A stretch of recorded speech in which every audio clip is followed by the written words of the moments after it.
Welcome everyone to tonight's Business Growth and Community Committee meeting for Tuesday the 7th of April 2026. Declare it open at 6 p.m. I'd like to stand for the opening affirmation, please.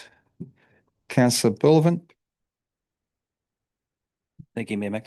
We gather to represent the people of Albury who have entrusted us with this task. May our efforts be blessed with insight, wisdom and common sense. May our personal values give us honesty and courage to serve our community effectively and with respect to all. Thank you. Acknowledgement of country, Councillor Bukowski. We would like to acknowledge the Wiradjuri people as the traditional custodians of the land that we meet upon today and pay our respects to the elders past, present and future, for they hold the memories, culture, tradition and hopes of Aboriginal and Torres Strait Islander people that contribute to our community. Thank you. Be seated, thanks. Okay, I'd like to mention the recording and live streaming of the meeting. This meeting is being live streamed and recorded under Council's Code of Meeting Practice. By attending, you consent your image and voice being recorded and published on Albury City's website. Members of the public are also reminded to refrain from making defamatory comments or disclosing personal information. Albury City is not responsible for comments made by individuals. Recordings and live streams are protected by copyright and owned by Albury City. No part may be copied, recorded, reproduced or transmitted without the prior written consent of the CEO. Okay, BGC3, conflict of interest declarations received. I've received none. Mr. McGrath? None received, Mr. Mayor. Thank you. Apologies. Thank you, councillors.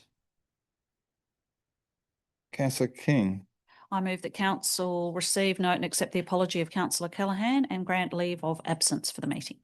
Thank you. Councillor Hudson. Happy to second that, Mayor. Thank you. Happy to put that motion. All those in favour? Anyone against? The motion is carried. Thank you. BGC 4.2, attendance by councillors at meeting by audio visual link. There are none. Moving right ahead.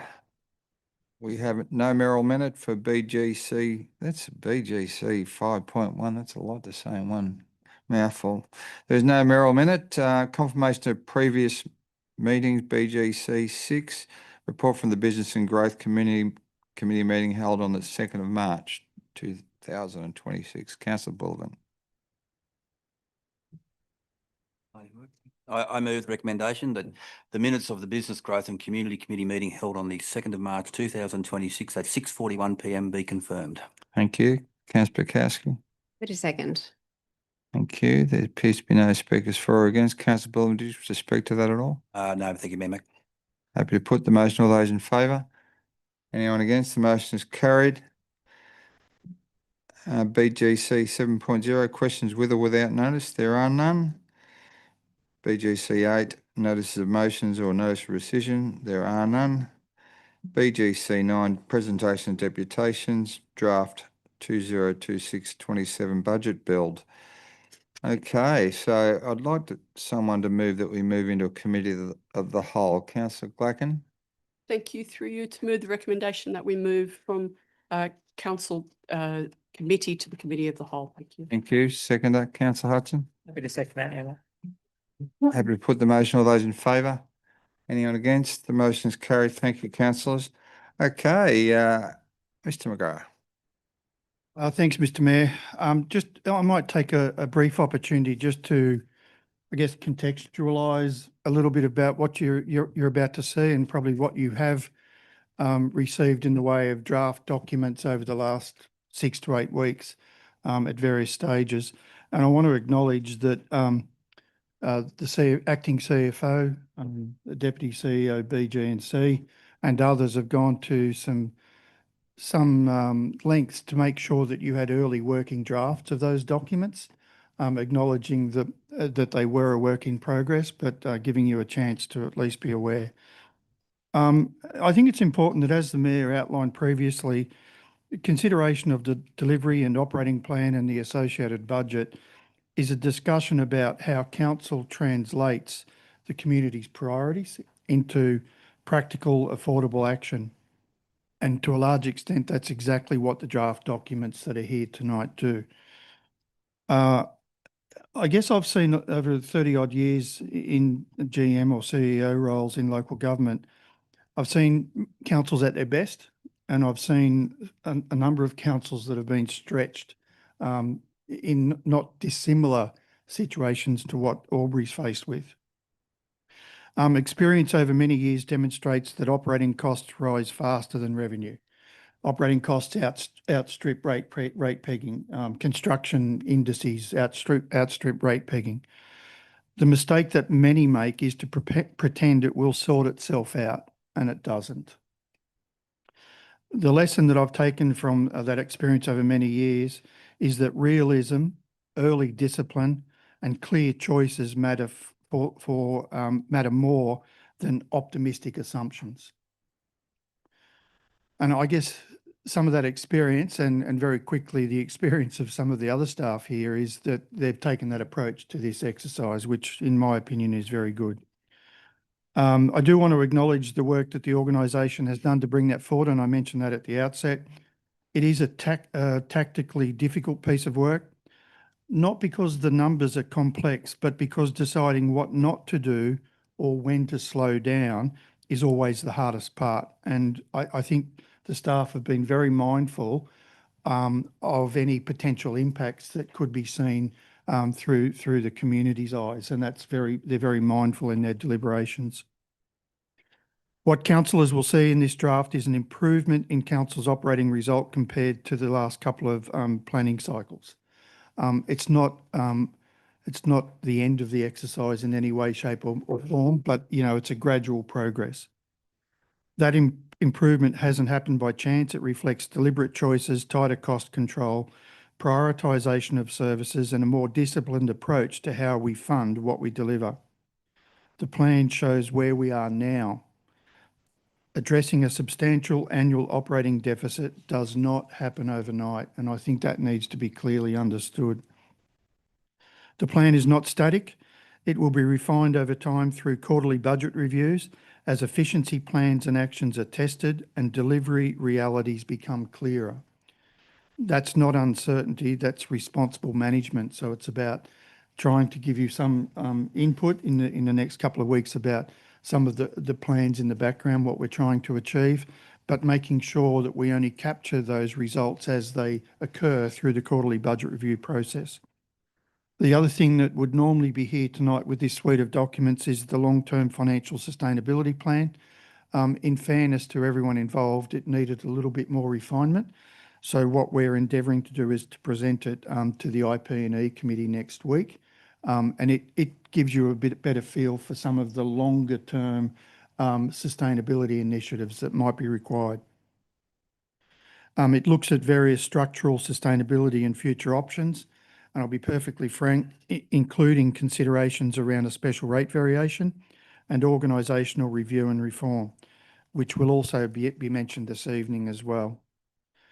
I think it's important to contextualise that the pressures reflected in Albury City's plans that are presented here this evening are not truly unique to Albury City. You've heard me say before that across councils I've worked with and others that I've observed over the last 7 years or so, the story has been consistent. Rising costs, increasing service complexity, limited flexibility on the revenue side, and the here and now for everyone is the volatility in the fuel situation, and that's going to have budget impacts. So the draft has been developed with those sector-wide realities firmly in mind. The team will welcome councillor input into this stage, and I guess what I would encourage you to do is to, from my experience, the most productive input is at the strategic level, not getting into some of the more granular detail, but looking at some of the financial settings and service levels, priorities. Those sorts of things really help guide the overall strategic approach to not only this coming year's budget, but future years as well. In closing, for me, the draft plan is grounded, realistic and disciplined. It's a step in a broader program of work that needs to be delivered on the financial sustainability journey. It demonstrates improvement in the Albury City operating position at the moment without pretending the environment is easy or risk-free. Put simply, it's about recognising our means, staying flexible and earning the community's trust through clear, responsible choices and communicating that effectively to the community as well. Over to you, Gail, and over to you, councillors, for your discussion and input.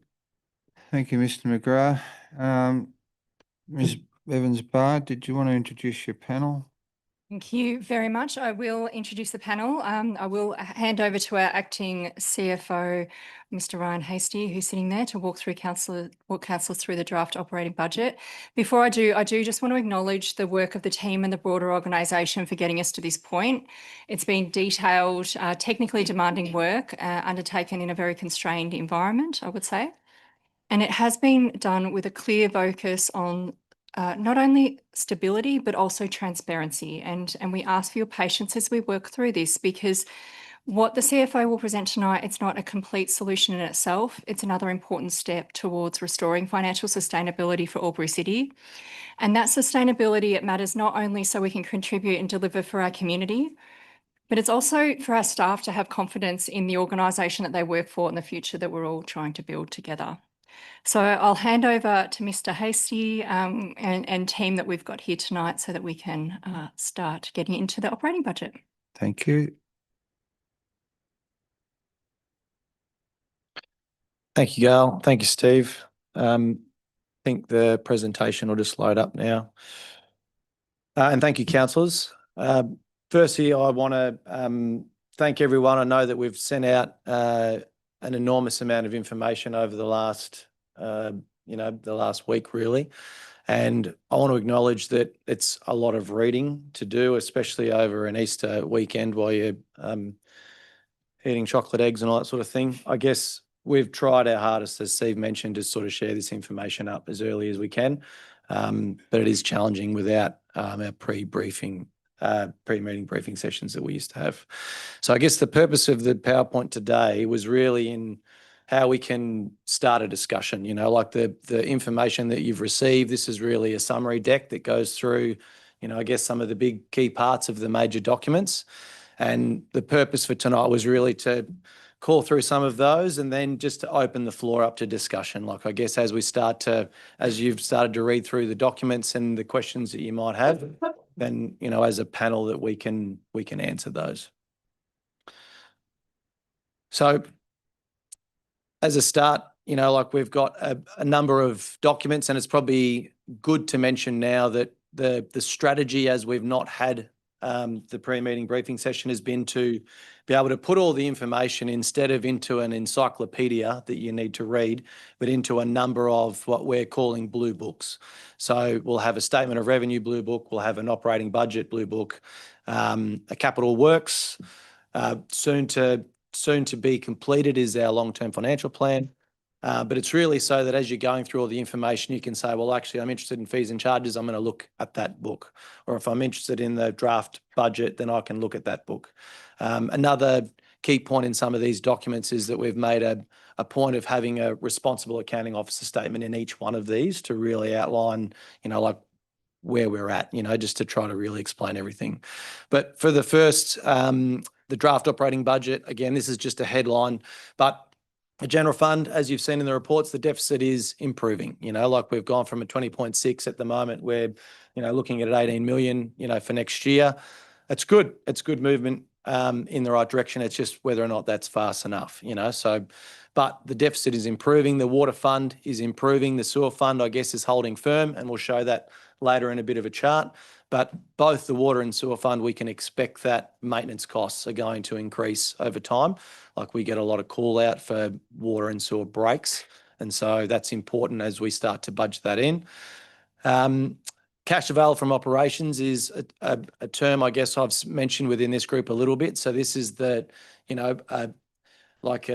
EBITDA, earnings before interest, tax, depreciation, amortization. So like a number that you would use to pay back debt and or to fund renewals. And so that is moving, again, in the right direction. However, our debt levels are increasing. We've mentioned in previous community meetings that it's at a level that's higher than our peers, and we will require debt, as we look into our long-term financial plan, which creates a bit of a long-term sustainability point that we need to focus on. It's at risk. Quite simply, there's a point in time when we reach our capacity to be able to continue getting debt. And that means that at that point, what projects have we got slated for future years that we need to put on hold? If we look at, I guess, some sustainability risk over a short and longer term. So the point of this slide again in the pack was just to say that in the next 1 to 2 years, I guess there's risk, but there's moderate risk. We at the moment, due to the performance of the Water and Sewer Fund, are performing well. And so as an entity, for us to be able to lend funds, through the Treasury Corporation, then we have the ability to do that. But again, that comes back to as we progress out further into 5 or 10 years, that becomes more challenging.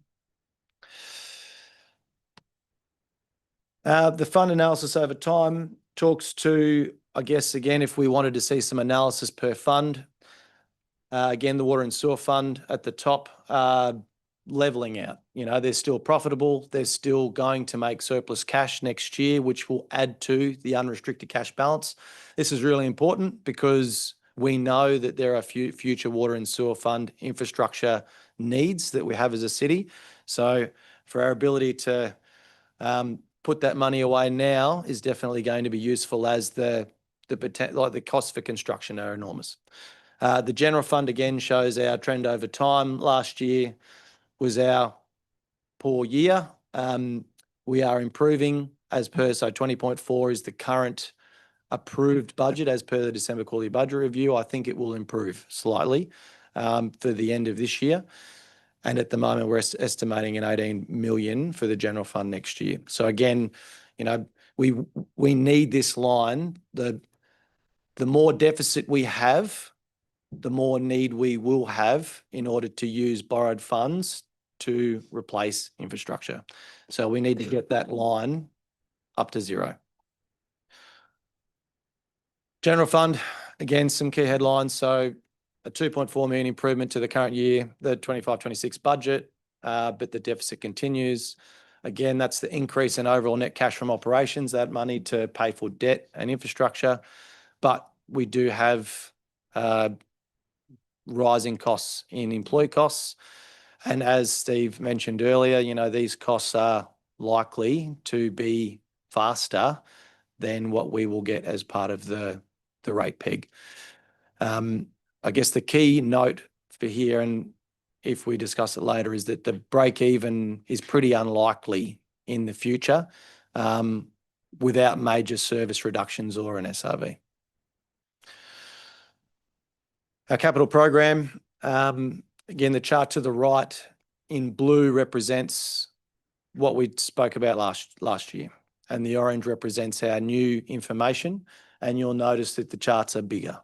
So mostly those charts are bigger because we know we've got more infrastructure that we need to build. As we start to get into projects and, we go to tender, we understand that, some jobs cost a little bit more than we thought, and the cost of those, like inflation, is not helping that either. We are spending more money on capital than we have in previous years. 22.6 million is our estimated borrowings for next year. Ryan, got a question? Yes. Thank you. Through you, Mr. Mayor, to the most relevant member of staff. Just confirming, this is the blue and the orange lines are water and sewer, as well as the actual operational component of council. Is that correct? Yeah. Great question, Councillor Black, and yes, that's correct. This is all funds. Okay, all funds, so Yep. it's not just the operational. Thank you very No. much. Yep. Which is why it's increasing, because water and sewer is increasing, but yeah. So that's a capital program. Apologies for the words on this. But for financial sustainability is a pretty important point, and we've all been talking about it a lot. So I guess in trying to summarize what is a lot of information in these documents down, it's improving, but it's improving slowly. And every year it doesn't happen quickly, is more debt that we need.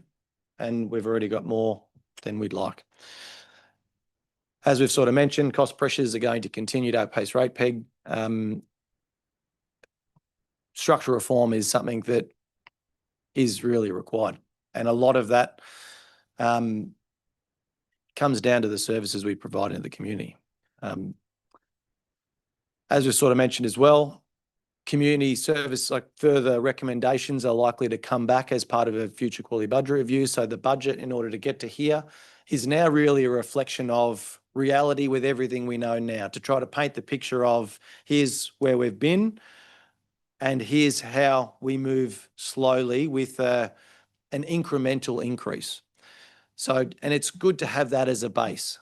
And from there, as we find projects that are more certain and we understand the cost to implement and the improvements, that will come through from our financial sustainability projects. They will come through as part of future quality budget reviews. So I expect that in future reviews, we'll say, yep, this was the budget. These are the things that have improved, project ABC. And so the project is moving, the budget is moving in this direction. We've mentioned here a property and leasing strategy is being developed, and that will be used in order to aid operations. Ultimately, if we look at all of our leasing and we say there's a portion of that we think we can improve to commercial rent, then that will ultimately help our overall operations. But at the same time, the sale of inventory in the form of land or buildings is going to, like, a decision will need to be made, you know, internally and within this group about how that income is used. You know, we still will have land that we need to buy, and, you know, it could also be used for other things like the repayment of debt. Again, at the bottom, and we're putting this in here a bit because we need to be clear, you know, like it's a big jump in order to get back to a break-even deficit within the general fund. So at this stage, a special rate variation is recommended, but that needs to be alongside other reductions, you know, in operations, in service levels, as part of long-term financial sustainability. Next steps. I guess, again, the purpose for tonight was really to use this as an opportunity to have a discussion like we would have in prior years, to ask questions. We will then take, I guess, the feedback and any changes that we might need to really quickly change before our April council meeting, so that we can ultimately put the budget on exhibition and go to public consultation. And that's a requirement in order for us to make the budget before 30 June. Especially in that too, the special rate variation. So we, at this point in time, we've mentioned in our last meeting that we will have a report that will come up specifically with, you know, what the plan will look like and what we intend to communicate to the community. And I guess that's the end of the presentation for now. I guess looking to open up the floor, and any questions for our panel. As you've sort of looked through the information, I guess, are there any questions that we've got? Thank you, Mr. Hasty. Questions, councillors? Councillor King. Thank you for the presentation, and initially an observation. I found it really user-friendly to understand, certainly in particular the delivery program and operating plan booklet that really does sort of map out the rationale behind investments. I'm just really interested in the Nexus Industrial Precinct utilities augmentation. Obviously, that's been an ongoing issue in terms of needing energy and all the rest of it to attract industry. I'm just after a little bit of an update in relation to that. That's not in relation to energy in terms of Origin Energy or Essential Energy, and keeping that up to date. I notice it's talking about increasing temperature rating and constructing a dedicated feeder line. Is there to the substation? Is that in relation to improving our capacity for energy? Yep. Thanks, Councillor King. What I'm going to do is, from here, I think we'll pass it throughout the panel, and then in order to try to keep it like a discussion. Specific question. We might also try to get Ambrose up as well, but for now, we'll just go over to, oh no, Andrew. Yeah, thank you for the question through you, Mayor Mac. Yeah, look, that project is still progressing. We're still in the process of finalising designs and getting approvals from Essential Energy around the installation of the infrastructure from the Union Road substation out to Nexus. The next component of that, once we have the approval, is to work with Essential Energy around installation of a component of the infrastructure, which will most likely be the civil works, which is all the pipes and pits and so forth ready for the installation of cable. Following the design, so the design is reasonably close to being completed, but following the design, obviously the cost to install all of that infrastructure has probably increased significantly, and therefore we're looking to get a variation on the grant funding to at least progress and start the project and have the civil infrastructure installed, ready for the pipes, the wires and so forth. Thanks for the clarification. So, Mr. Lawson, did that also include water augmentation as well? There's a separate item in there, I believe, that talks about water pressure and water augmentation. Again, thanks for the question. This project, no, doesn't include water augmentation at this stage. However, I do believe there is Separate item. a separate item that's in there that is being included from the water strategies to increase supply to that location. Thank you. Councillor Hudson? Thank you, Mayor Mac, through you, excuse me, to the most relevant member of staff. I recall discussion that there was I believe a $25 million loan from the water fund, and we were waiting on T Corp approval for that. Is that the case? Am I remembering that correctly? So there's probably two things. So thanks for the question, Councillor Hudson. There's probably two parts to that. So last year we had sought an approval through the Treasury Corporation for a $35 million loan. 35.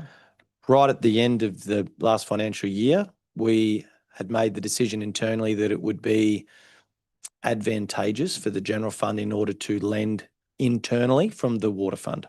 So that we got approved for that loan, and then it was basically we said to T Corp we actually don't need it anymore. So we had an internal loan that we did last year to fund capital. That's separate to this current year, which is where we are applying and finalising the formal aspects of a loan this year for capital works through the Treasury Corporation for 25 million. Okay, thank you. That's still ongoing, that process? Yes, yeah. Okay, thanks. Thank you. Councillor Glackman? Thank you.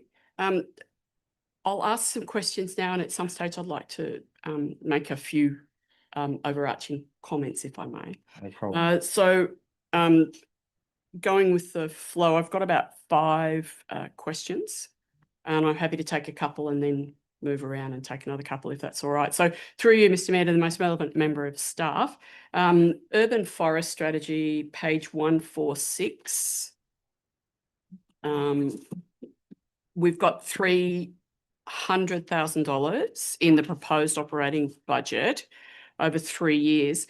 Is that $300,000 for strategy alone, or is there some tree planting in there? So is this the urban forest strategy implementation commencement?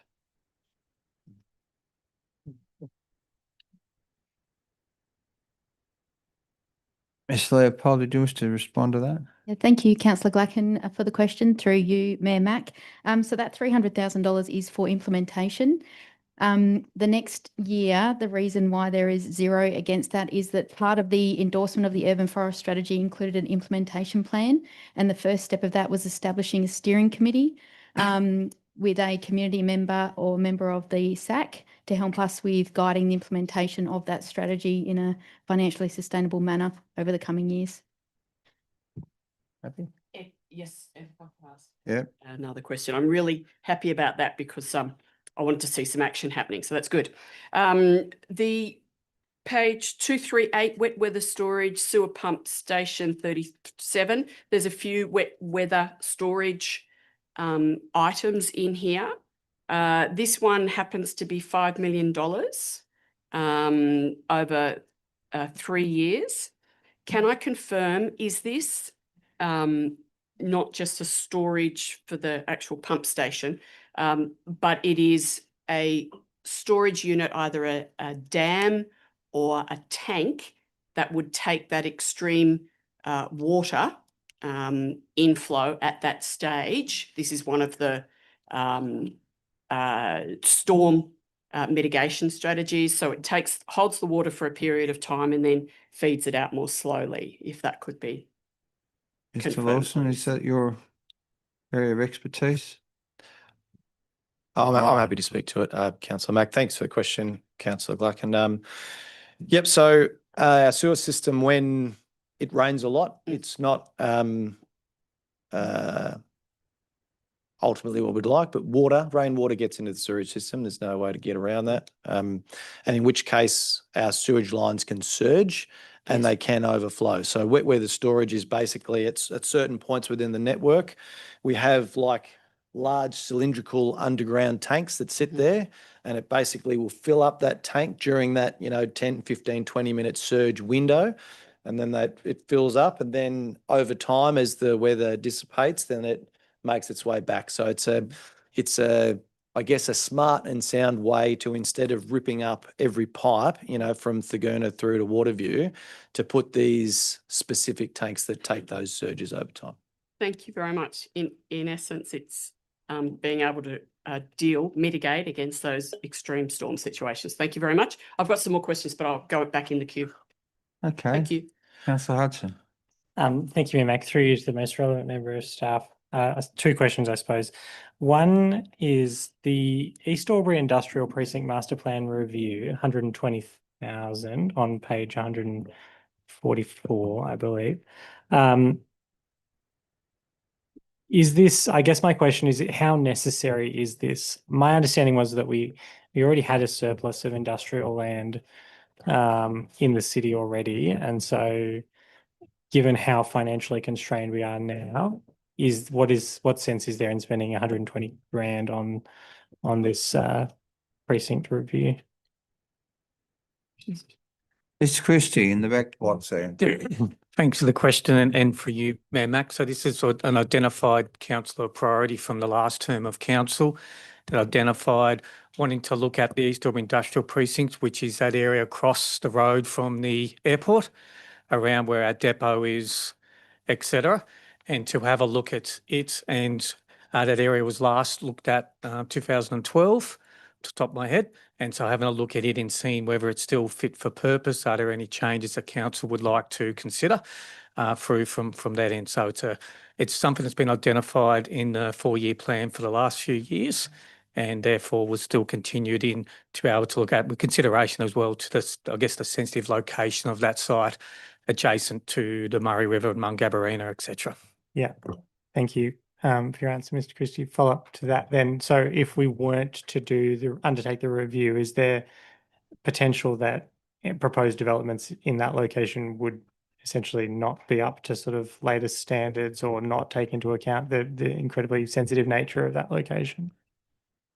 Thanks for the question again, and for you, Mayor Mack. So through the development application process, they most certainly would be required to consider potential impacts, but this is more looking at it from a strategic area, looking at what is the appropriateness that council going to look at how that master plan may develop, and so that strategic guidance for the master plan rather than rely upon an individual DA to come in and talk about it in isolation.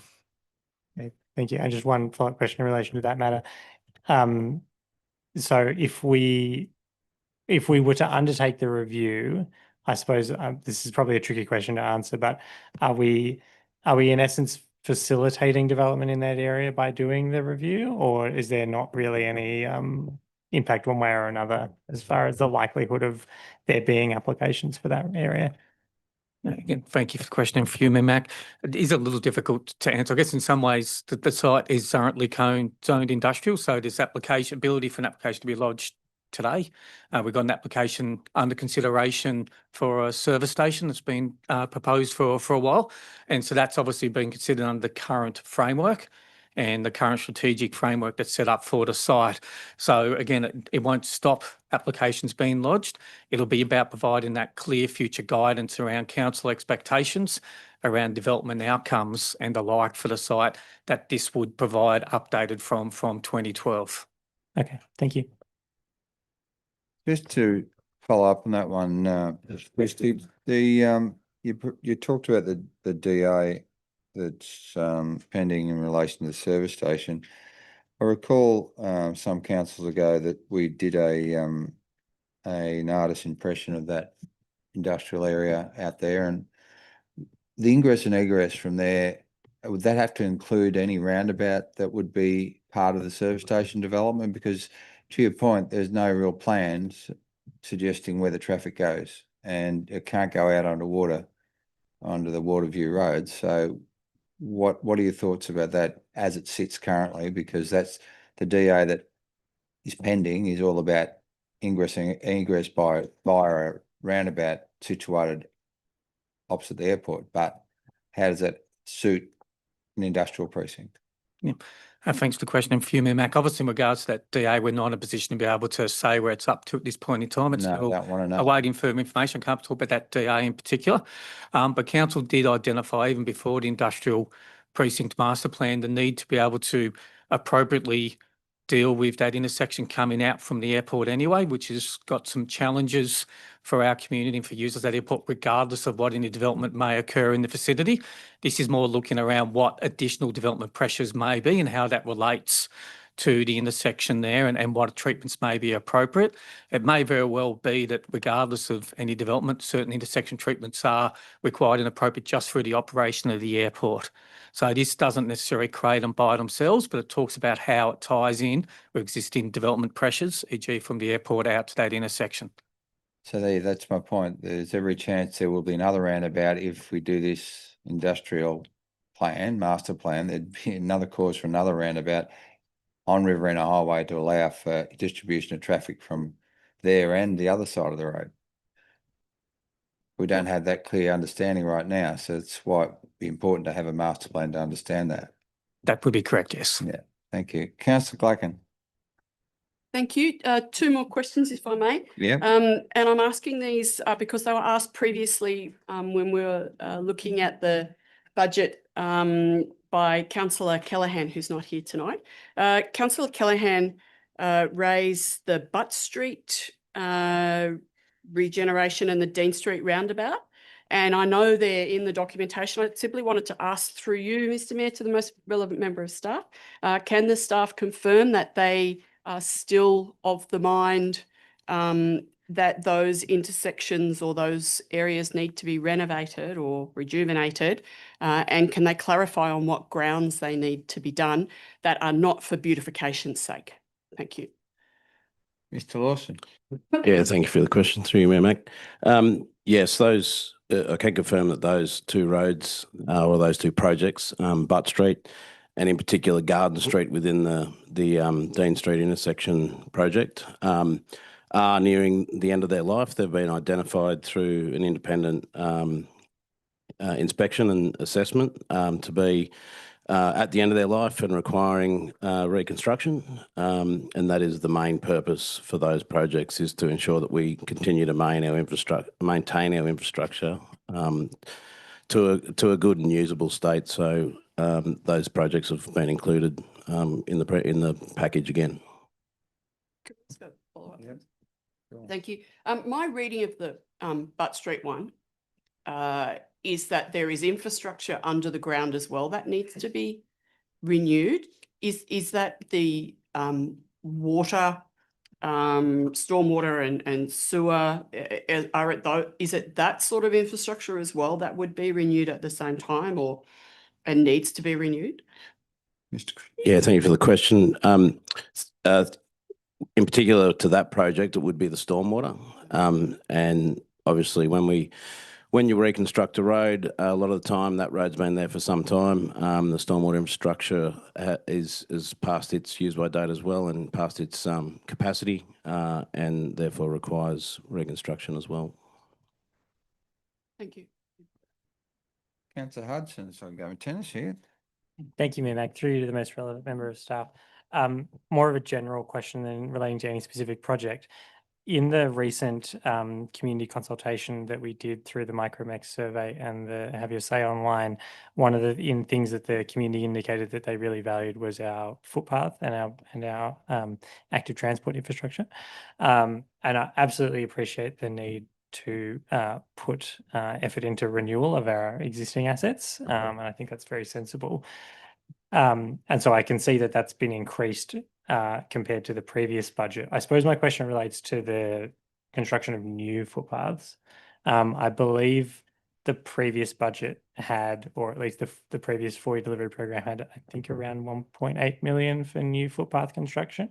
And I don't think there's any in this current one. So I was hoping we could speak to that, given that, you know, particularly now with the fuel crisis, we want to be encouraging people to, well, I think that we should be wanting to encourage people to take other forms of transport where possible. So to me, that would speak to a need to increase our construction of new footpath and new active transport infrastructure. Mr. Lawson, do you have to have a conversation, or is it Miss Leopold? They're looking at each other like. We can probably share it if you like. Thanks for the question. Yeah, look, I guess it was a pretty conscious decision with this budget to ensure that primarily we tried to look after our current infrastructure before looking at increasing or augmenting infrastructure. Obviously, there are projects in there that do that. A lot of those are projects that have been significant commitments or have grant funding attached to them or something of that nature. So yes, that was a conscious decision and looking to obviously limit our budget to ensure that we have a sustainable budget. Those were some of the hard decisions we had to make. Thank you. I suppose, sorry. Follow up. I recall that the number, I don't recall the exact number, but the number that the community indicated their value of that infrastructure is very high. I believe it was in one of the top 5, probably, if memory serves. I suppose I struggle with the idea that we're not going to be doing any new. I know the CBD bike loop is in there, and I think that's fantastic. But that's obviously only one limited project. I suppose this question is related to, in general, with our other renewal projects, like Butt Street, for example.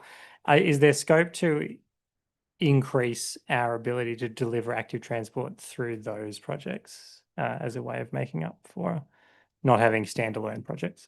Yeah, thank you. That's a really good question, and my apologies. I probably should have elaborated. So those projects certainly do include footpaths within those renewal projects, and likewise with Thagoon Link roads, there's infrastructure that will be included in those as well to ensure we're increasing our active transport networks.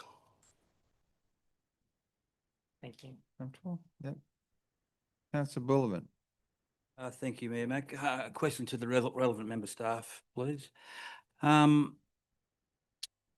the current fuel crisis and statistics come out today that there's approximately 30 days of diesel left in Australia for heavy vehicles and things and vehicles of that sort, have we factored into our numbers a potential costing on our yellow fleet going forward with the landfill and things like that?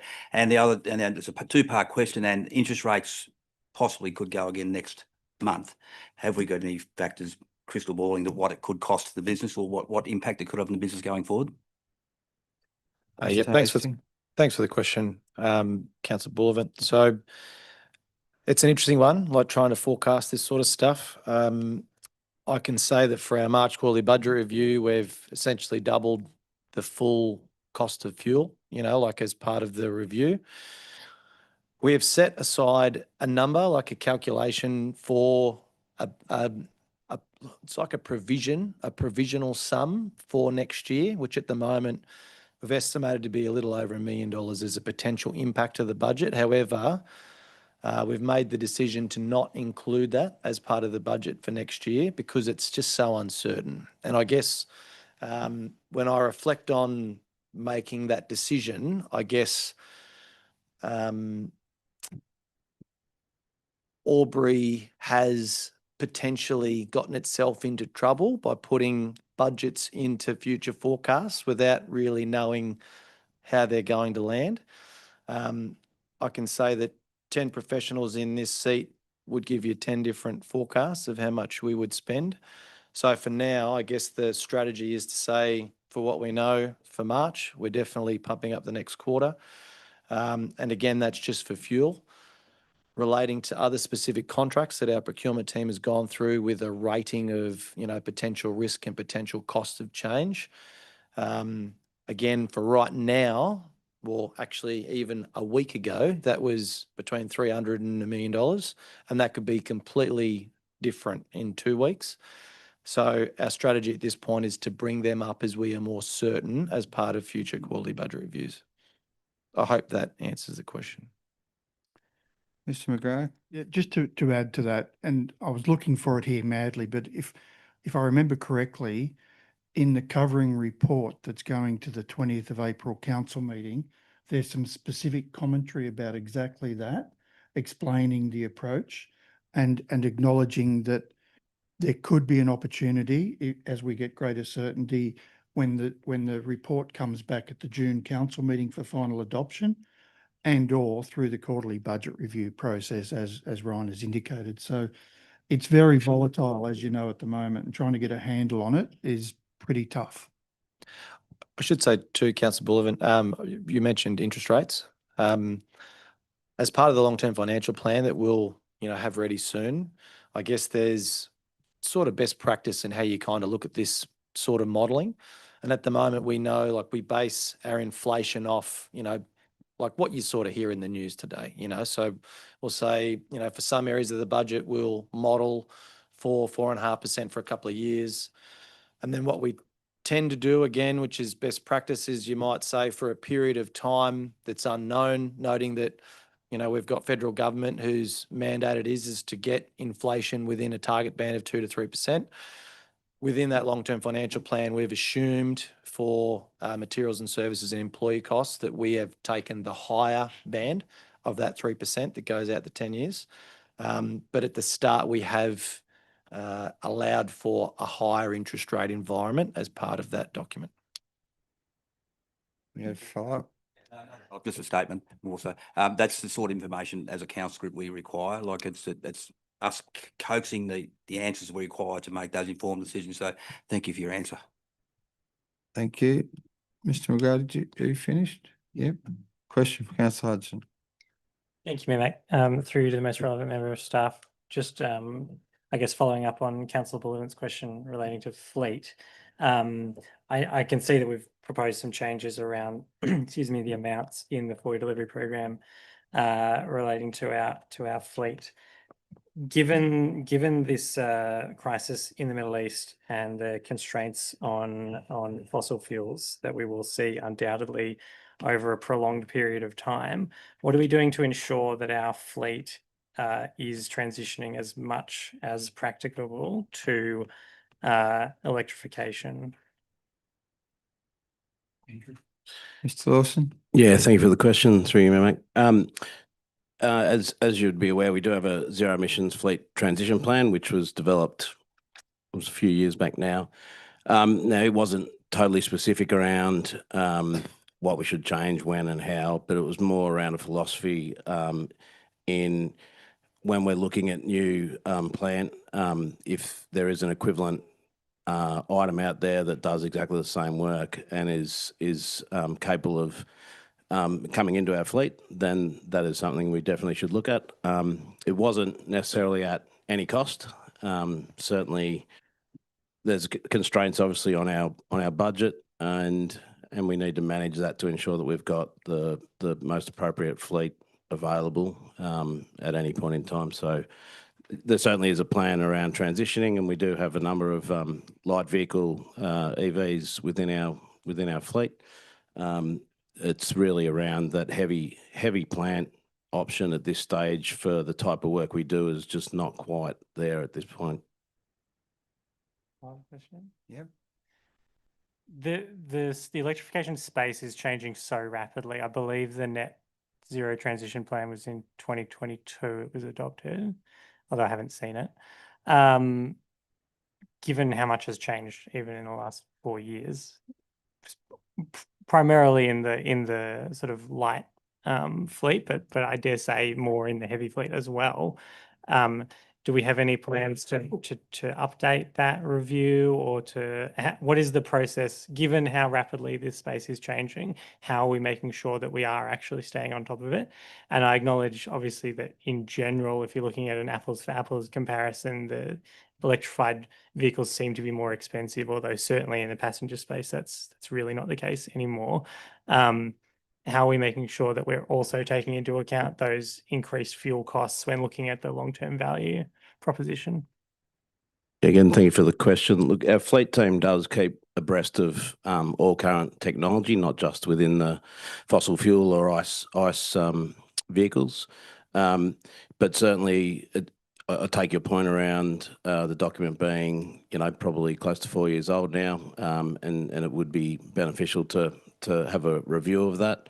At this stage, there is no funding within the budget to undertake that review. However, if that's something council wishes to look at, then we can look at that.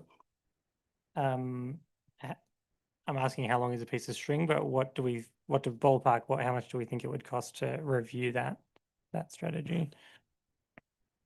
I'm not quite sure in the current climate. However, I do know, I think at the time it was around 60,000 to develop the current document. So could be somewhere in the vicinity of 20 to 30,000. Okay. Yeah. Well, this is a statement. That sounds like it would be good value for us to do, quite frankly. So I would make that suggestion. Mr. McGrath. I was just going to add, Mr. Mayor, I'm aware that the two deputy CEOs have been madly reviewing a whole range of strategies that are on council's books. And perhaps as part of that strategy review, the sort of issue that you're raising here, I've got to be honest, it's with a view to rationalising to contain costs. But if there's some strategic value in pursuing a strategy such as this, maybe as part of that overall review of strategies, that could be considered. Councillor Clacken. Just, I wanted to say, I'm assuming the questions have all finished, and wanted to make a few comments, if I may. It's not just about questions. It's a committee of the whole. You can comment, Okay. tell riddles, tell jokes, whatever you want. Okay. I won't tell any jokes tonight, but thank you for the opportunity. I would like to make a couple of comments to the staff, acknowledging the introductions by the CEO and acting CEO and the DCEO. Thank you very much for your introductions, and to the acting CFO as well for his. I do believe that the staff have put a significant, like an enormous amount of effort into this. And having it over the Easter break for me wasn't an issue. It was great. And it was a good read because it allows us as a councillor group the opportunity to refamiliarise ourselves with a number of projects as we move forward into what will be the next financial year. But it's also looking at projects that go into many years on as well. And it's part of that Albury 2050 plan that started as the Albury 2030 plan and is now the Albury 2050 plan. And Councillor Cameron's not here to mock me tonight about that. I think that the staff have focused on looking at what is really critical infrastructure in these plans. And the reality is they're the experts in each of these areas. They know whether or not we need a road upgraded, and only they know what's below that road and whether or not we need to deal with the stormwater. They're abreast of the new introductions of having these, as they were called in this document, the wet water facility for the pumping stations. And all of that is for the betterment of our community. So I do acknowledge that the focus has been on critical infrastructure.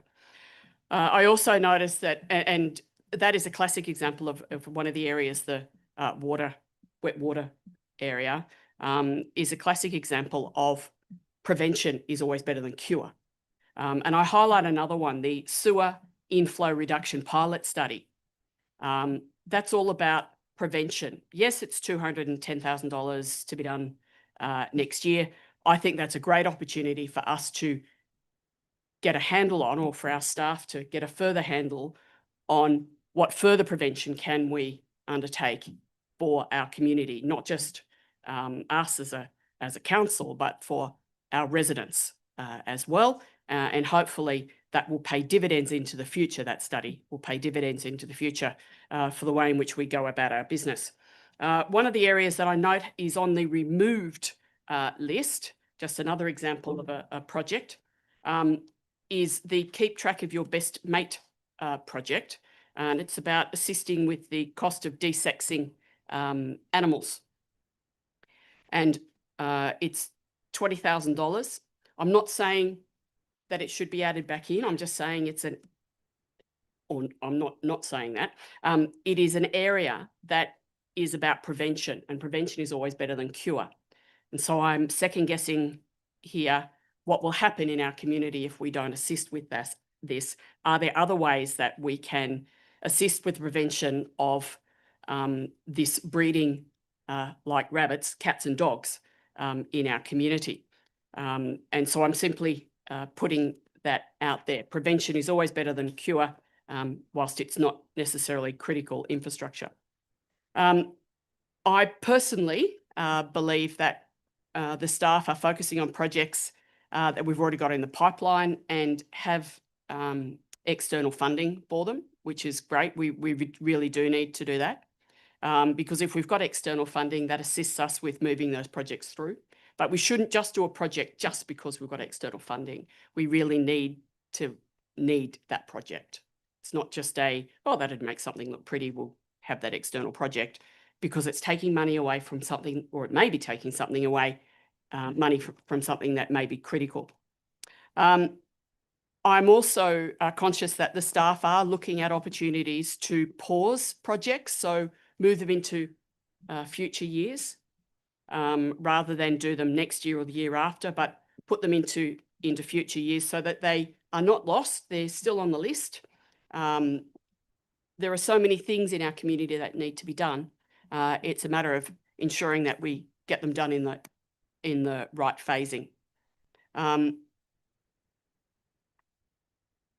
And I think that's about it, other than to say I largely agree with the projects that have remained in, with the fact that we're slowing some down. And I also acknowledge that some of the projects that were originally part of the 4-year delivery plan from this year are actually projects that have either been completed or largely completed already or during this year, which is why some of those projects are now off the list. And that's really about maintaining that fluidity of council. We can't just stop projects. They do have to continue, but clearly we do need to be more careful in the way in which we undertake those projects, the allocation of the funding towards them, and therefore ensuring that the most critical projects are done first, and the ones that are the prevention rather than the cure need to be looked at after that as well. Thank you very much. Thank you. Councillor King. Thank you. Just wanted to congratulate the team for taking quite a comprehensive, coordinated, collaborative approach. It very much looks as though everyone has had a real laser focus on what our priorities are. So I do appreciate the challenging environment that we're in and the fact that everyone appears to be really teaming together to see where those savings can be made. Noting that some of the budget items have been thrust upon us, and if I look at, on page 178, given that the New South Wales government announcing those large reforms to the Environmental Planning and Assessment Act, the planning scheme, they've obviously got some radical changes aimed to simplify and streamline the assessment process. However, to ensure that Albury City system speaks to the state government's portal and keeping updated with changes, it's clear that we've had to invest $40,000 in that. So again, a state government related application that we need to make sure that our DAs are approved on time and in a timely manner, unfortunately requires us to invest money to make sure that is keeping up with the New South Wales planning portal, because it sounds like from all reports quite a significant change to the planning-based technical innovation that our team will have to work towards. So well done. Just a question in relation to the Cyber Security Ops Centre. Does that, is that money solely petition for software to enable it? Are we using existing resources to manage it? Is it going to be some sort of approach that we use our resources to manage a complementary software package? Just wondering, it's 300,000. Thanks for your question, Mr. Mayor. It's certainly not just software. It's part of an operations centre to improve our cybersecurity. So it's ensuring that we don't just have a single resource, a single person overseeing all the different cybersecurity threat actors that can come in. It's actually having a full system and a full centre that can actually review any threat actors that come in and may cause us some issues down the track. So the 300,000 used for hardware and software? Hardware and software and resource personnel.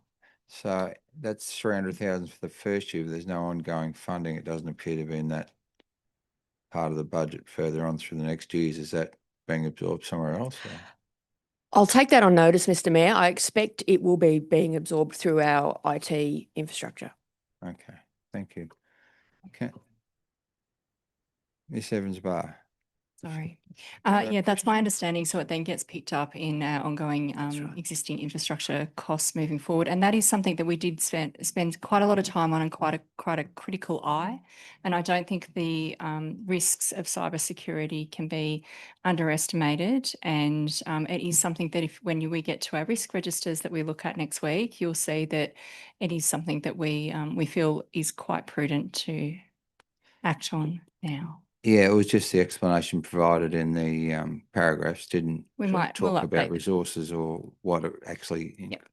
included, but then I note that there was no further funding for it in the years beyond. So I'd assumed it was a hardware setup. I Yep. didn't know how we're going to resource it. No, fair comment, and we'll update that. Thank you. Councillor Glacken, question? Yes, through you to the most relevant member of staff. We've had a couple of comments from the staff. There's notes in our documentation on a number of occasions. And Councillor King has also asked or made reference to the cost shifting from the government, sort of a sideways cost shifting. My question is about rate pegging and CPI. So my memory is that rate pegging's been around for at least 2 decades. And 40 years. So my question is, the rate peg has increased at a lesser rate than CPI, and therefore we have gone backwards overall. Do staff have a figure for how backwards we have gone over time? Or is it possible for that to be taken on notice for a reference point? Because we have had one special variation of rates, or it used to be called SVR, one special variation of rates, but we have otherwise not been able to take more than has been the rate peg over that time. And I'm just trying to get a feel for what that is to justify to our community how it is that we may need to incorporate SRV in the future. Thank you. That SRV was 2006, was it not?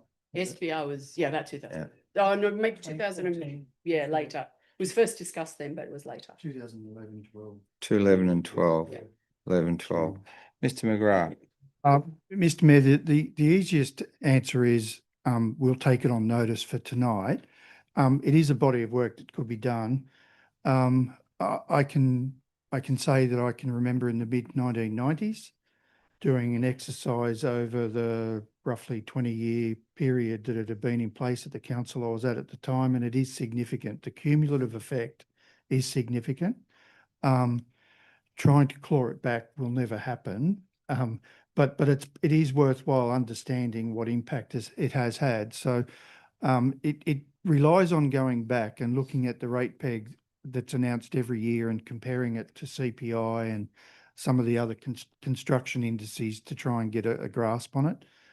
So there's a bit of subjectivity to it, but nevertheless, it's a worthwhile exercise. Yep. I don't want to create an enormous amount of work for staff, but if it is something that is achievable within a 30-minute type period, that can then be included in future documentation, that would be great as a reference point when we're continuing to discuss the forward allocation of funds and the revenue to go with it. Thank you. Mr. McGrath. Ryan, this acting CFO, Mr. Mayor.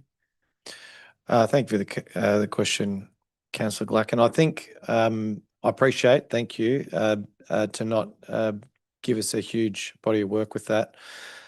I think it's, we could probably put something together just to form part of the paper that we've written, like around, again, so I think in the capital blue book, we've got a chart that shows our rate peg over time and our construction CPI over time. So, you know, we could have, you know, like using a base amount to say, well, you know, there's an estimate of between this and this, you know, like for the cost for certain construction material. And I'd probably just had a further comment to the comment you made was that CPI doesn't keep up with the rate peg. And I'd probably just, so I'd probably just add a little bit to that in that the rate peg is ultimately a calculation of CPI over the last few years. It's like an average of it, which means it's always a bit of a lag. And CPI, you know, if you ever watch Alan Kohler, you know, talk about it's the price of fuel and the price of housing and the price of rent and the price of apples. And that's, you know, an aggregate number for our, you know, consumer price index.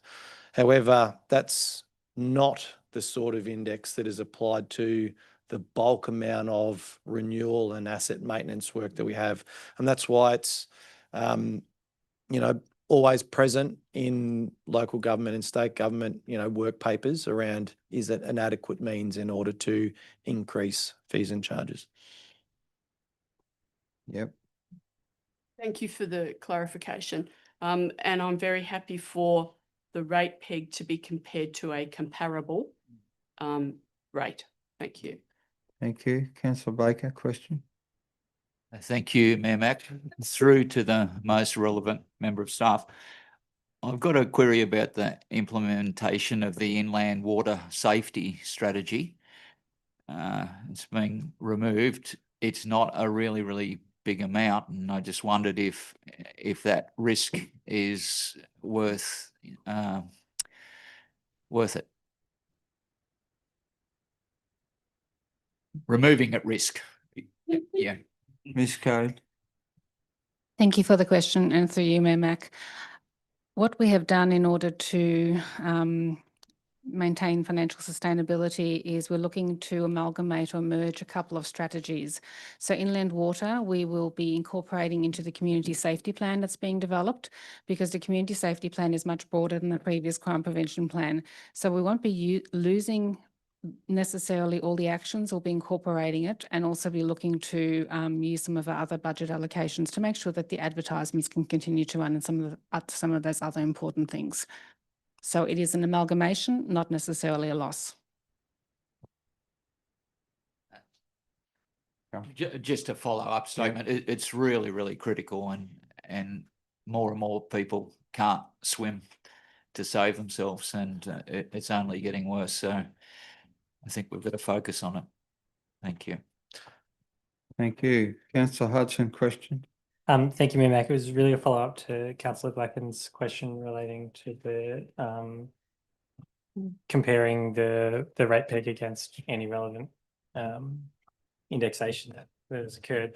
So through you to the most relevant member of staff, if it's not a great deal more additional work, it might be useful if there's any information in the cost shifting report from LG New South Wales that would be could be added to that Two, I'm thinking about the reduction in the financial assistance grants and that sort of thing. If it's not too much of an impost on the staff, and if there's things in there that might be relevant, because I think it would be helpful for us as councillors to know, but also for the community to know as well. Yeah. Mr. McGrath. Mr. Mayor, I was going to raise another point, but on this issue, You can do both. yeah, no, I won't raise the other point yet. On this issue, the LG New South Wales do an annual cost shifting survey, and I haven't seen the most recent couple of years because I've been out of touch, but I think it was 23-24 result.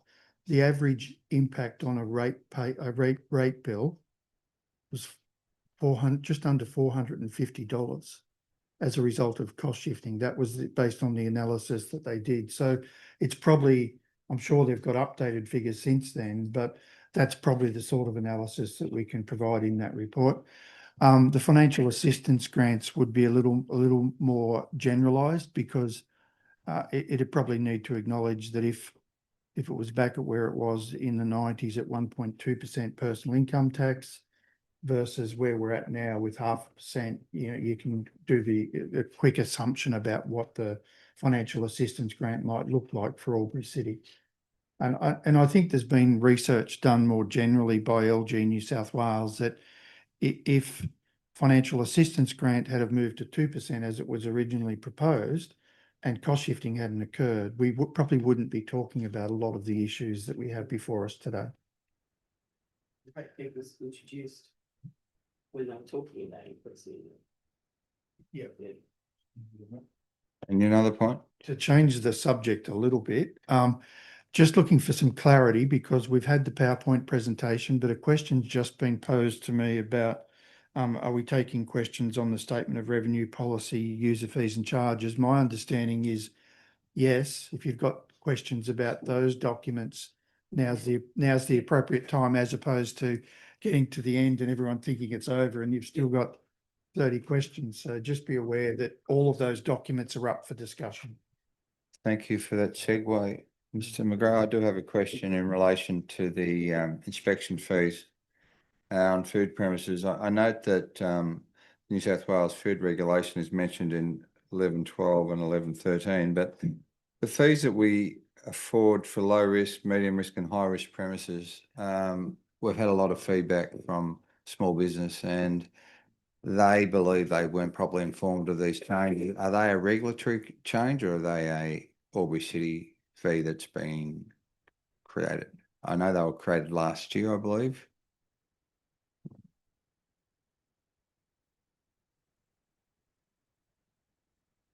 Thanks for your question, Mayor Mack. Those fees were advertised through the last budget process. Not only were they advertised through the last budget process, but we actually took the time to write to every single food premises and let them know of the changes that were coming in with these administrative changes. So there were emails, there was the have your say through the budget process, there were follow-up phone calls to the food premises as well. So yes, they were certainly informed. And it's an annual administrative charge to cover off on the amount of work that our public health officers actually do with these food inspections and the follow-up work they need to do. So 11.12, 11.13, are they regulatory fees that have been imposed by the New South Wales government, because they're new fees in the fees and schedules? Sorry, Mr. Mayor, I'm not sure what you're referring to. Certificate of clearance fee, prohibition order, and the improvement notice fee. It's page 112, 135, and they're at 505.65. It's a new fee, it would appear. Oh, sorry, Mr. Mayor, I don't have it in front of me. I will take that on notice unless. I just note that underneath it says New South Wales Food and Regulations 2025. I just wanted to draw that distinction, because I understand that would only be a case if they were on a prohibition order, or they had to seek improvement, which is a penalty, I suppose, which would be more relevant to the Act. Yes, if it's an improvement notice fee, which it is, as it's written here, those fees would only be generated if they were required to undertake improvements as in result of a notice that's been. But is that a regulation required by the government, or something we've had to impose?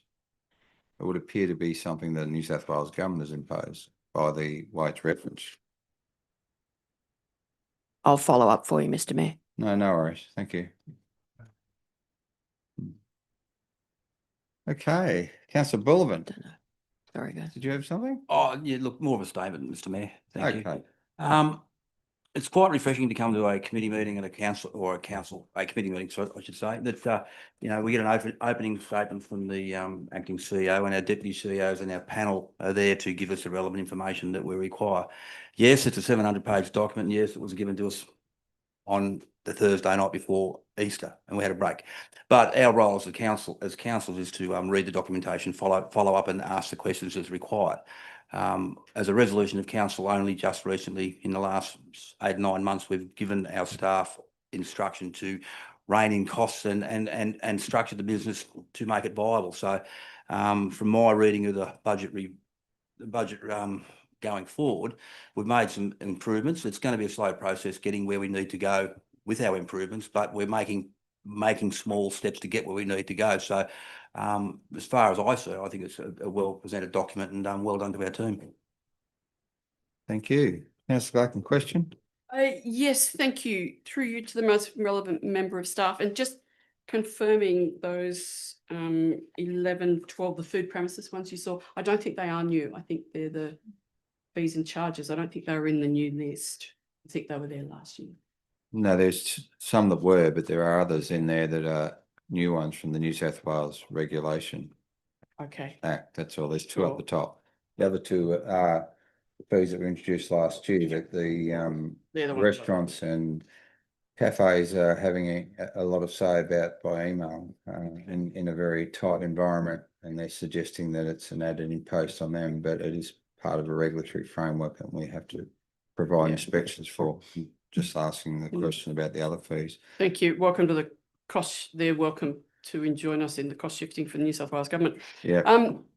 The question I would like to ask, I don't have a page number. I'm sorry. It's Why not? community. I'll make one up. Community in place, and it is childcare. Bandura childcare fees.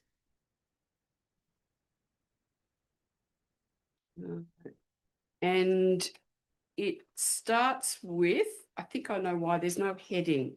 It goes straight from community in place, cemeteries and crematoria through to childcare, and I don't think there's a heading there.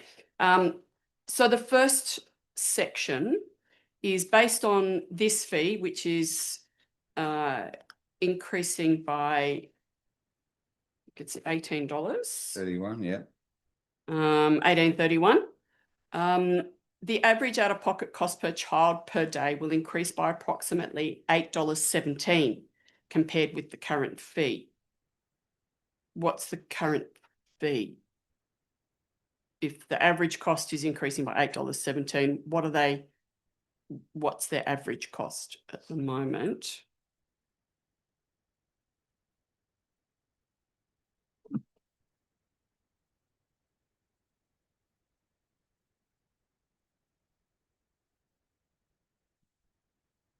And then at the end of that paragraph, it says the estimated average out-of-pocket cost per child per day is approximately $47.84.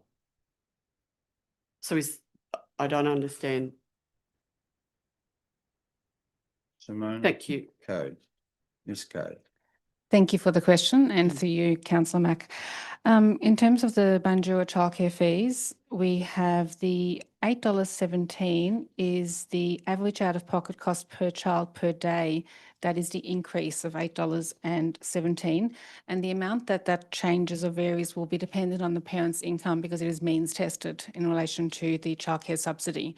So up to $530,000, a family can access childcare subsidy. That is their family income, and then it is a sliding scale. So our average family has an increase of $8.17 based on the average income that our families have. The bottom number, the total of the 40, just trying to find the bottom dollars that you're referring to. 47.84. 47 is the total cost for the average family, not the increase, but the total cost for the average family per day based on the average childcare subsidy that we have given to our families. So therefore, if I may, through you, Mr. Mayor, therefore, it would be $47.84 minus the $8.17. Would that be the average current out-of-pocket cost per child? So about $39. Again, it'll vary. So this is an increase in $8.17 from last year. Average. Yep, average. And the total cost, yep, is 44. So yes, in following on your calculation, yes, that is correct. Okay. On average. Average. Yes. Yeah. Okay. All right. And my next question, if I may, same sort of area, through you, vacation care. There's the next line down says it's going up by $12.80, and it says about benchmarking against local. The proposed daily fee falls within the high range when benchmarked against local. So that must be local other providers. My understanding is that there are limited local other suppliers for vacation care for school-aged children. Can that be clarified, please? Are there other local providers, or are they specific providers? You have to be in the tennis club or something, rather than a generic where everyone can go. Ms. Trying Code? to get a handle on what the providers are. Yeah. Thank you for the question, Councillor Callaghan, and for you, Mac. Yes, there are some other providers that operate within the Albury LGA. Some will be attached to the school specifically, and others will operate more broadly. And in terms of the benchmarking, that relates to that point in time, because council raises their fees once a year. Private providers will often do it twice a year and don't have the same sort of feedback obligations that we do in terms of reporting to the public. Okay, can I just clarify? So my understanding was that there really weren't other equivalent vacation care child providers. So are there other equivalent childcare providers, school-aged childcare providers? Ms. Code? Thank you for the question. Yes, there are others. It is about the quantum and the quality and the numbers and the range. Albury City certainly provides vacation care to a number of primary schools, but there are also others around. But again, it's about the type and the nature of them. Okay, thank you very much. Thank Can you you. find out who they are? Councillor Bukowski? Did you have your button pressed? Oh, it was. Well, any other questions, councillors? Wow. Sure. My comments are that I notice that some of the fees are staying the same. I also notice there are a couple of areas where the fees are reducing. For example, room hire and here in this building, and there's justification as to why that is, to remain competitive. In other words, to have people using it. What's the point of having a higher fee if no one wants to use the facility? So I think that's really good. I do note, I'm guessing, I haven't done the calculations, but I'm noting that on average fees must be going up between, I suppose, about 8 and 10% on average. And I acknowledge that this is in response to the fact that the costs, whether it's the building costs or the CPI, or whether it's including the cost shifting from government to us, and the increase in expenditure that has resulted because of COVID-19 and the current fuel costs, etc. All of those things add up to what really is a big organisation that has to somehow provide infrastructure, facilities and services to a community who have certain needs, and there's a certain service level. And so I think on balance, average of 8 to 10% is not too bad under the circumstances, especially considering that for many years we've been rate pegged. that rate peg has definitely been below the costs that have been passed on to us. The decreasing income that we've received from the state and federal governments directly. It's also not bad considering that Albury City Council hasn't in some years increased the fees and charges in line with the increasing fees and charges in the community. There have been years when councillors have said that we shouldn't increase those costs in various areas because it's a cost to our community. They've got to pay those costs. Yes, that's correct. Someone has to pay those costs. At the end of the day, we cannot not charge fees and charges. We cannot not raise rates, because if we don't, we cannot operate. And if we don't operate, we cannot provide the facilities, services and infrastructure that our community needs. We're a growing and developing city. We have needs in that community that don't go away. We are a large organisation providing facilities and services for our community, but also for our regional community. And we're not just providing those at cost to our community and benefit to the other communities. We're providing those facilities and services utilised by the other regional communities and their community members on the basis that our community benefits from them. We have better facilities and services here than we would otherwise have, and it provides us with better infrastructure.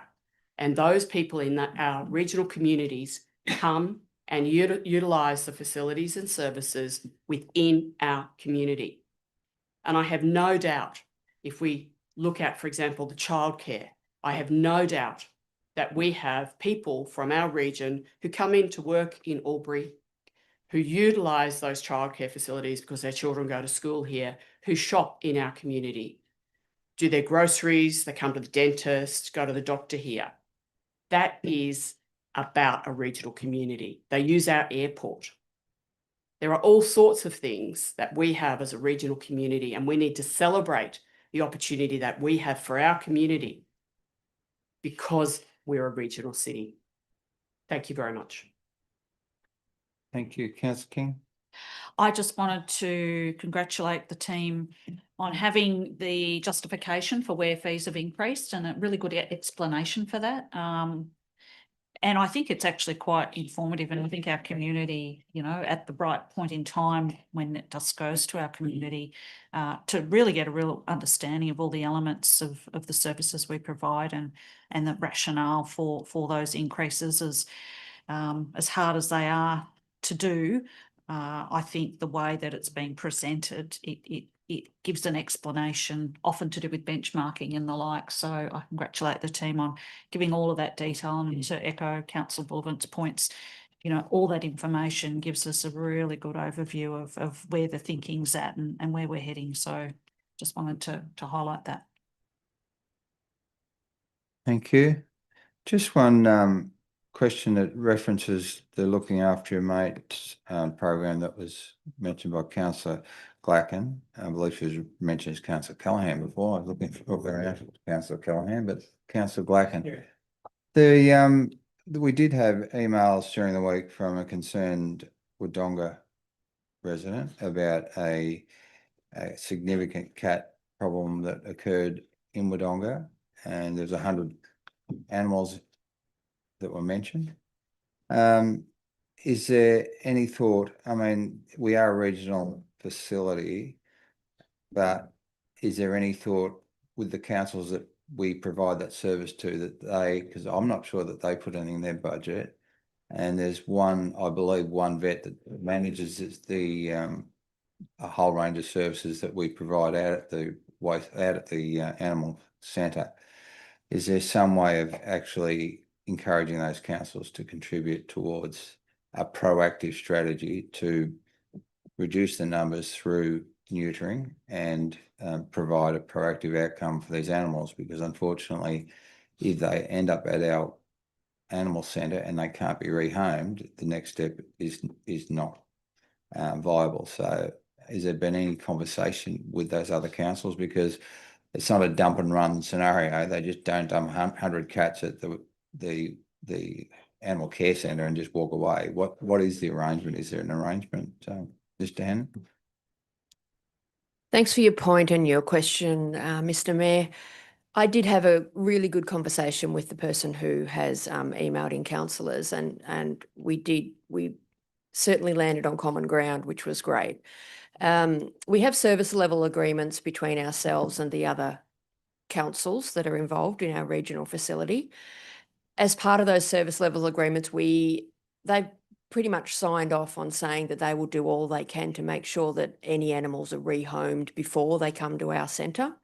The other thing to look at, and I had this discussion with this member of the public, was it's about education in regarding to responsible pet ownership.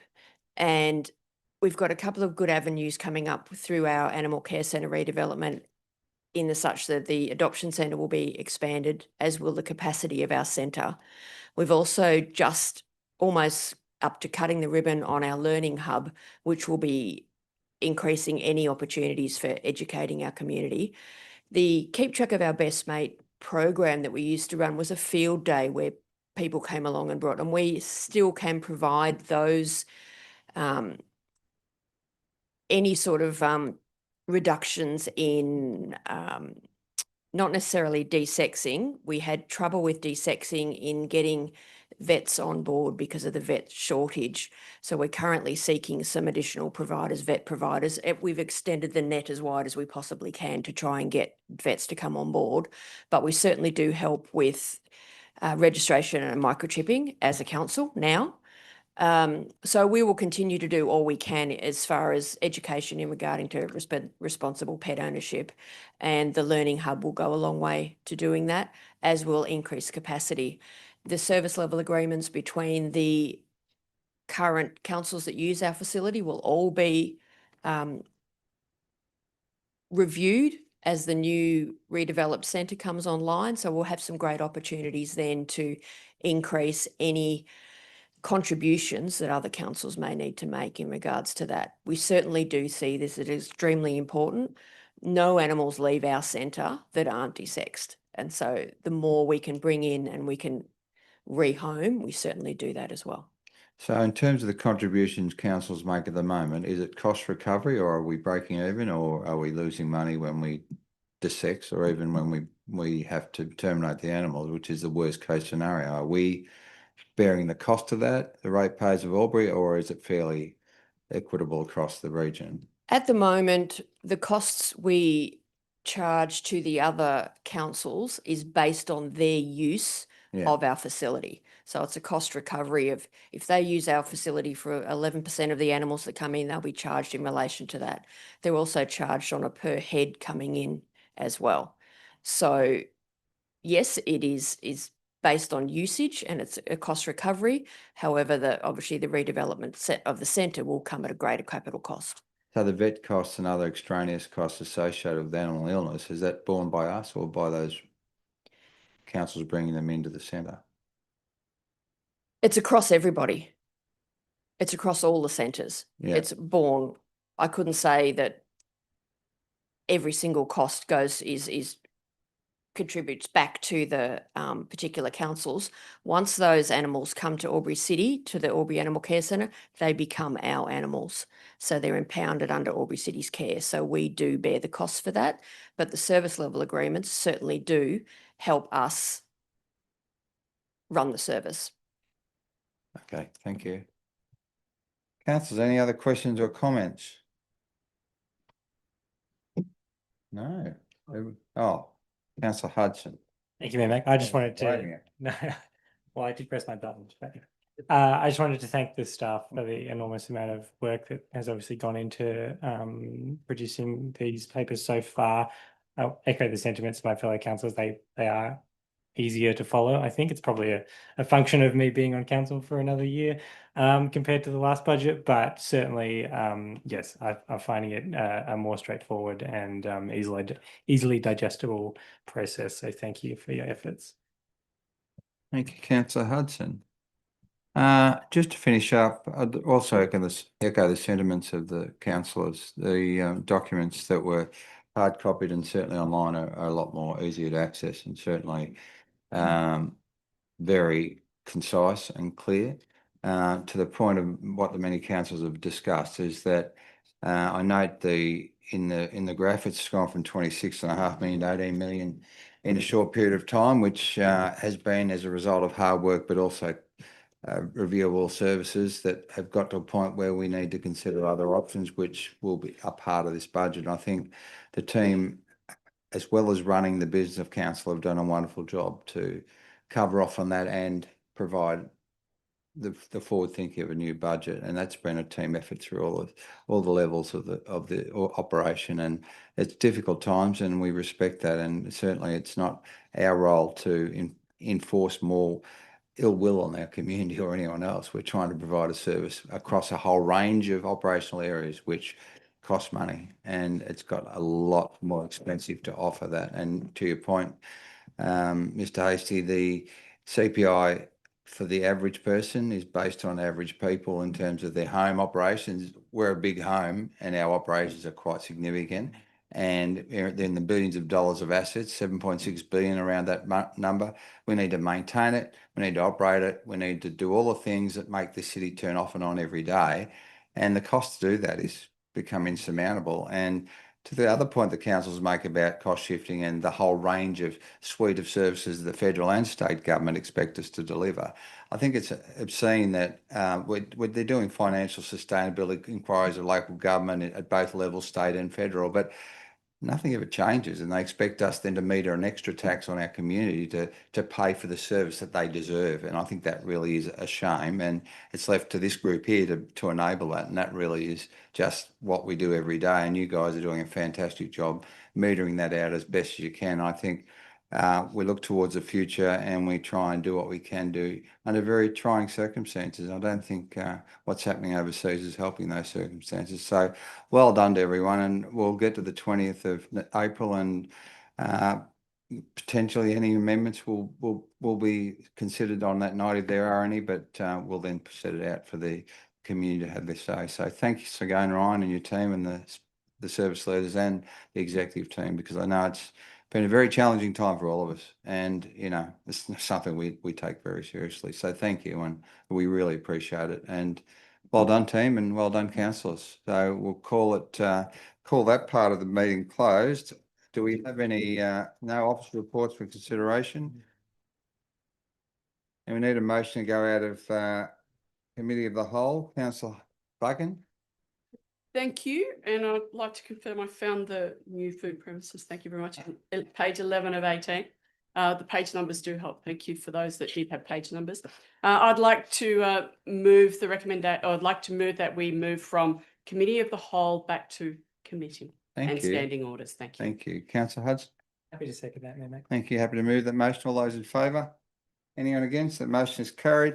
So we've got officers' reports for noting. We have none for consideration, none for noting. Are there any items of urgent business that we need to consider, councillors?